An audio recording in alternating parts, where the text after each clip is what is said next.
I never thought someone could make me feel invisible in my own home, but she did. My stepmom. From the moment she walked in, I knew something was wrong, but I ignored it because I wanted to believe in family. I wanted to believe she could love me. I was wrong. It was a rainy afternoon when my dad came home with her. He looked happy, hopeful even. "This is Lisa," he said, smiling at me. She smiled back, but it wasn't the kind of smile that reaches your eyes. It was cold, calculated, like she already had a plan. At first, she was polite. She laughed at my jokes a little too hard, asked me questions a little too sharp. I shrugged it off, thinking, maybe I'm just paranoid.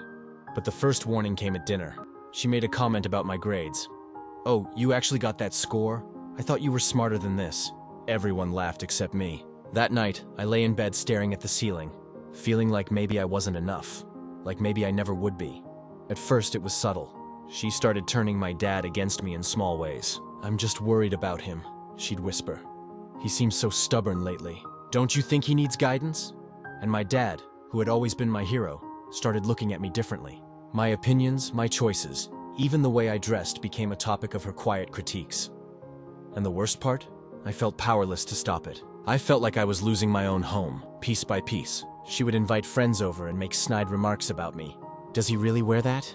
Or, "I hope he learned something in school today." And I'd sit there, pretending to laugh, feeling like a ghost in my own house. It wasn't long before the attacks became personal. One evening, I stayed up late working on a school project. She walked in, glanced at it, and said, "You're wasting your time. You'll never be as good as your classmates anyway." I froze. The words cut deeper than I thought anyone could.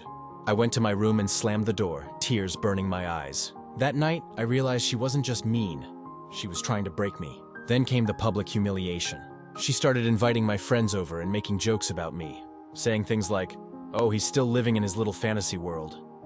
Everyone laughed, but I felt like disappearing. I tried talking to my dad. I tried telling him how I felt. "Dad, she's not nice. She's trying to hurt me." He looked at me and I can still see the confusion in his eyes. "Don't be dramatic. She's your stepmom. She's just trying to help." That was the turning point. I realized my dad couldn't or wouldn't see what was happening. I was on my own. Every time I tried to reach out, she was there, twisting his perception, painting me as ungrateful, rebellious, impossible. One night, she crossed the line.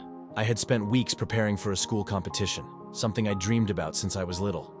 She found out and laughed. "Why are you even trying? You'll just embarrass yourself." I tried to ignore her, but that day during the competition, I choked. I couldn't focus. Her words kept replaying in my mind. I didn't win. I didn't even come close. And when I came home, she had already told my dad, "I told you he wasn't ready.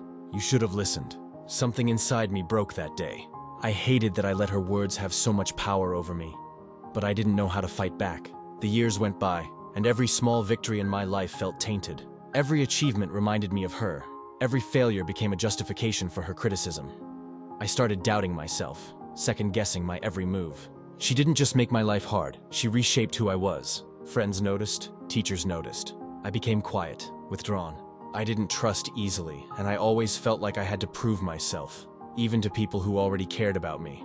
It took years to understand that her cruelty was never about me. It was about control. She wanted to dominate, to shape the world around her, and I happened to be in the way. And my dad, he was blinded by love, hope, and trust.